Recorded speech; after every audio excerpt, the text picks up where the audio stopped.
أعرف الرأي الآخر يعني، أو من هم ينقضون هذا المجلس أو رافضين له. حزب العمل رافض لهذا المجلس من الأساس يا دكتور مجدي. صحيح. ما حضرتوش ولا اجتماع ولم ندع. ولم تدعوا، ولو كنتوا دعيتم إليه كنتوا هتحضروا؟ لا، ما كناش نحضر. ما كنتوش بقى انتوا رافضين هذا المبدأ. مظبوط. ليه يا دكتور مجدي؟ أقول لحضرتك يعني بسم الله الرحمن الرحيم.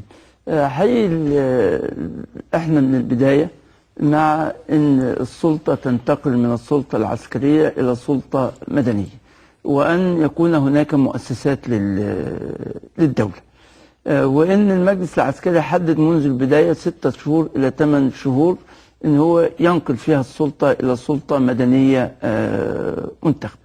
المجلس العسكري بموجب الاعلان الدستوري بيقوم بمهمتين: مهمة تشريعية في غيبة مجلس الشعب والشورى، ومهمة تنفيذية في غيبة رئيس الدولة، والصلاحيات المحدودة اللي مع مجلس الوزراء، رغم ان الاعلان الدستوري اعطى صلاحيات كاملة لمجلس الوزراء. انا حقيقة لما افهم كلمة استشاري ان استشير الناس فيما هو حق لي. يعني الدستور ادى صلاحيات للمجلس العسكري، ومن حقه لما يجي يمارس هذه الصلاحيات ان يستشير الناس. لكن ما ينفعش ان الاستاذ ريهام والفريق الاعداد عندكم صلاحيه معينه، حضرتك بتوجهي الاسئله، ان انا اشاور محمد بيه واقول له ايه رايك نعمل الاسئله ازاي، تتوجه الاسئله ازاي. هذا ليس من صلاحياتي عشان استشير الغير فيها. لما يجي المجلس العسكري يبتدي يتكلم على صياغه الدستور واللجنه التي ستنتخب لاعداد الدستور، اللجنه التاسيسيه، اذا هو يستشير في حق ليس من حقه. لكن لما يستشير في صلاحيه من صلاحياته من حقه ان يستشير. طب ومين قال لك انه المجلس ده هيكون فقط يعني محور حديثه او الاستشارات عن الدستور؟ كل المؤشرات كانت في هذا الاتجاه في البدايه، ولما لقوا ان في هجمه شرسه في هذا الاتجاه وضد ده، وان ده نوع من الوصايه على مجلس الشعب قبل ان يستكمل انتخاباته، وبالتبعيه هتبقى وصايه على اللجنه التي ستنتخب ووصايه على الشعب لان هو اللي انتخب ده، ابتدى يتراجع وابتدى يقول. وبعدين لكن مش احنا كده بندخل الامور في بعض يا دكتور مجدي؟ يعني حضرتك بتتكلم عن وثيقه اللي هي معروفه طبعا باسم وثيقه السلمي، ده ايه علاقته بتشكيل المجلس الاستشاري؟ مش من الممكن ان هذا المجلس يكون موجود للاستشارات او لتقديم المشروع للمجلس العسكري في قرارات كثيره؟ بس هي الاول هي كانت وثيقه الدكتور يحيى الجمل اللي سلمها للدكتور علي السلمي، وبعدين حاولوا ان هم يزينوها بوثيقه الازهر اللي احنا متحفظين عليها ايضا. وبعدين ابتدت المجلس الشرعي اول ما قالوا هيتعمل ليه، قالوا ان احنا هنناقش المعايير بتاعه الجمعيه التاسيسيه، وبعدين ابتدى يبقى في تلاعب بالالفاظ. قالوا لا، ده احنا مش هنقول المعايير، احنا هنتكلم عن الاجراءات. يعني اذا يعني في حد متكتف ومش مبسوط من الوضع ده. وبعدين اللي هو الملا راح قايل صراحه ان المجلس اللي جاي ملوش لن ينفرد بصياغه الدستور. تقصد ما حقيقي على فكره احنا مش ضد ده، لان الدستور يعبر عن توافق شعبي طبعا، ولا يعبر عن راي الاغلبيه. لكن لما انت تقول بالمعنى ده ان المجلس ليس كده، يعني اذا وان المجلس الذي انتخب او سينتخب رغم انه لسه ما اكتملش لا يعبر عن اراده الشعب ولا يعبر عن الشعب، يعني الشعب ما بيعرفش ينتخب. فحقيقي كل هذه التصريحات بتقول ان ده الهدف الاساسي. يبقى انتوا شايفين انه المجلس الاستشاري هو بيعد تعدي على اختصاصات مجلس الشعب القادم؟ مظبوط. وخاصه ان كمان اللي هو ممدوح شاهين قال بما معناه، يعني بما معناه ان المجلس الشعبي ده منزوع الدسم.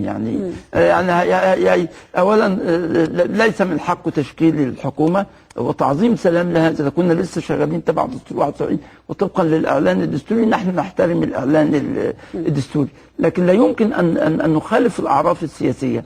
ان الحزب الاغلبيه اللي بيبقى موجود في البرلمان لازم يكون له نصيب معتبر في تشكيل الحكومه، وان كنا نهدف الى ان تكون الحكومه حكومه انقاذ وطني وتعبر عن كل التيارات السياسية الموجودة في المجتمع، لأن ما فيش فصيل يستطيع بمفرده أن ينقذ مصر من الهوة السحيقة. طيب التي خلينا أنقذنا ناخد بها الامور النظام نقطه نقطه. دكتور مجدي دلوقتي كلام فعلا استاذ محمد ممكن نقول هو كلام منطقي، هو بيقول ان هم خبراء في كافه المجالات، صحيح مش منتخبين من الشعب ولكن عندهم خبره وعندهم معرفه الشعب ممكن يكون ايه اللي هو محتاجه في الفتره الحاليه، وبالتالي مش شايف ان دي ظاهره صحيه فعلا ان يكون هناك مجموعه من الخبراء والمستشارين كلهم الحقيقه اصحاب خبره طويله يقدموا المشوره للمجلس العسكري بدلا من ان يتخذ القرارات منفردا. انا اقول لحضرتك ايه انا اسف بس ولاجل محدود حضرتك عارف لغايه يوم 30 يونيو ان شاء الله 2012 لغايه انتخاب الرئيس المقبل. انا اقول لحضرتك ايه الصحي وايه الغير صحي. اتفضل.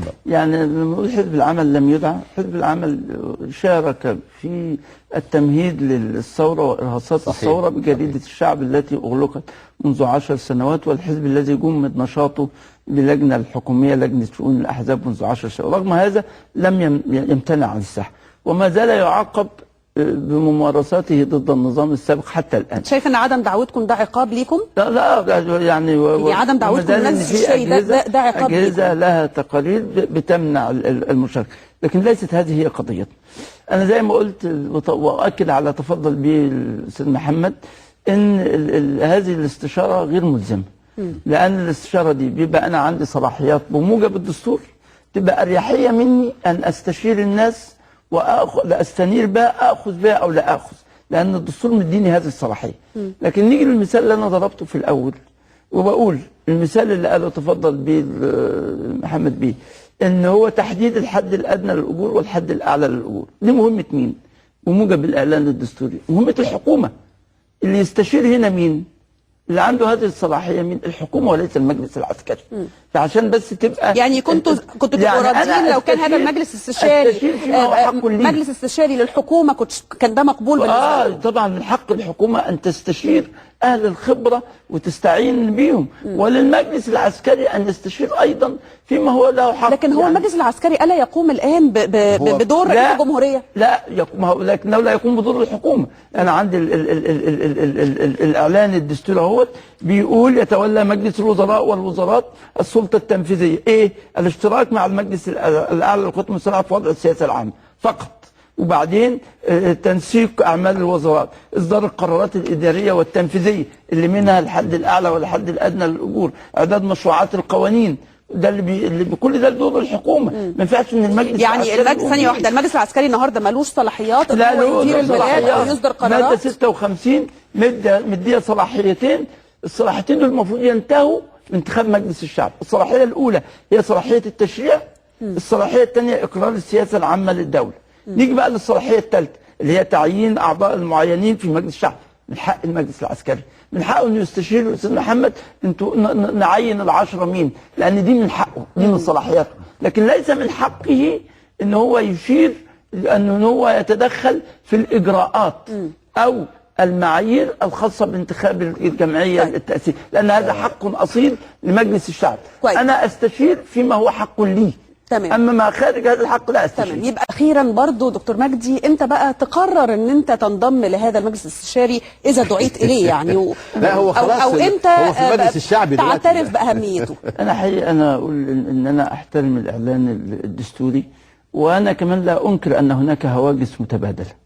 المجلس العسكري عنده هاجس علاقه الجيش بالدوله في الدستور الجديد. حل هذا الهاجس لا يقوم بفرض وصايه، لكن من الممكن ان مجلس الشعب يرى ان يبقى في ممثل للقوات المسلحه 4 5 زي ما يكون من 100 اللي هم في صياغه الدستور علشان يطمئن المجلس لهذه العلاقه، لكن لا تفرض بوثيقه، لكن هم بالحوار الجاد داخل الجمعيه التاسيسيه، والمرجعيه في النهايه تكون للشعب. انا اطمئن ان المجلس العسكري يشاور الناس فيما هو حق له، لكن خلي باله هو احنا قدامه 2 3 طبقا لما وعد به لان يسلم السلطه لرئيس منتخب. اكتر شويه من شهر، اكتر من شهر يعني الفتره دي شهور يعني. الفتره الشهور القليله القادمه انا اظن هو ده الادعى ان يشوف هذا الجدول الزمني وحط حد للنهايه. ايه الجدول الزمني من هنا لحد اخر يونيو هيكون ايه؟ هل نستطيع انجاز الدستور في هذه المده الضيقه ام لا؟ ام نكتفي بتحديد صلاحيات رئيس الجمهوريه ثم نجري انتخاب رئيس الجمهوريه قبل ان يكتمل الدستور، بحيث نضمن عدم وجود اي هيمنه ادبيه من رئيس الجمهوريه اثناء صياغه الدستور؟ احنا لازم نعمل الدستور او ان تحدد صلاحياته لكن المهم النفي بالموعد الذي وعد به. اولا القوات المسلحه من الشعب، والشعب ايضا ارتضى ان تحمي القوات المسلحه الثوره. هذا العهد الذي بيننا وبينهم، وعلى الجميع ان يحترم هذه التعهدات. اكيد. انا بشكر حضراتكم جدا الاستاذ محمد الخولي الخبير في الاعلام الدولي وعضو المجلس الاستشاري، شكرا حضرتك يا فندم، ودكتور مجدي قرقر امين عام حزب العمل وعضو مجلس الشعب، شكرا لحضرتك. 90 دقيقه مستمره بعد الفاصل، استنونا.